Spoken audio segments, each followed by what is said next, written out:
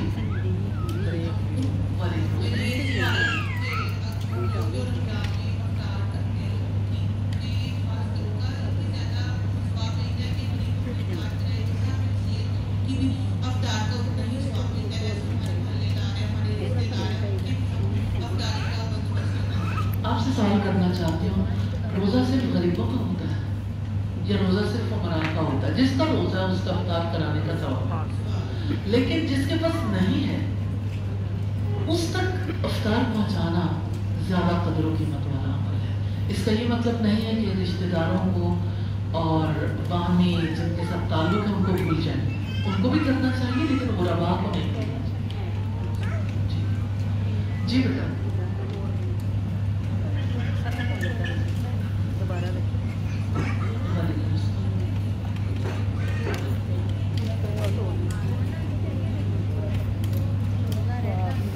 Mic اوپر کریں، مجھے آواز سمجھتے ہیں.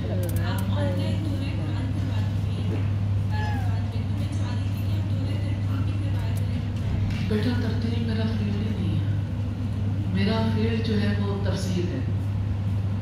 جس کا جو فیلڈ ہو نا، ترجمہ ہے، تفسیر ہے، اپنے فیلڈ جنہوں نے اس میں پوری محنت کی زندگی بھر، ان تک ضرور بات پہنچائے کہ اللہ تعالیٰ توفیق دے. آپ کا جو یعنی پوائنٹ آپ نے اٹھایا یہ بہت عمدہ ہونا چاہیے، کیونکہ اس کا دل پر بہت گہرا اثر ہوتا ہے. لیکن نیچرلی پورا دورہ نہیں ہو سکتا کیونکہ ترتیب کے لیے وقت بہت چاہیے نا. لیکن جتنا حصہ ہو سکے ضرور ہونا چاہیے. ہمارے یہاں جو مجالس منعقد ہوتی ہیں آل اوور دا ورلڈ آخری راتوں میں، ان میں ایسی مجالس بھی ہوتی ہیں جن میں خوبصورت طریقے سے قرآن کو پڑھا جاتا ہے، سنا جاتا ہے. اللہ تعالیٰ ہمیں بھی توفیق دے ایسی کچھ مجالس منعقد کر سکے، لیکن آئیں گے وہی جو اس فیلڈ میں ماہر ہیں. جی وعلیکم السلام.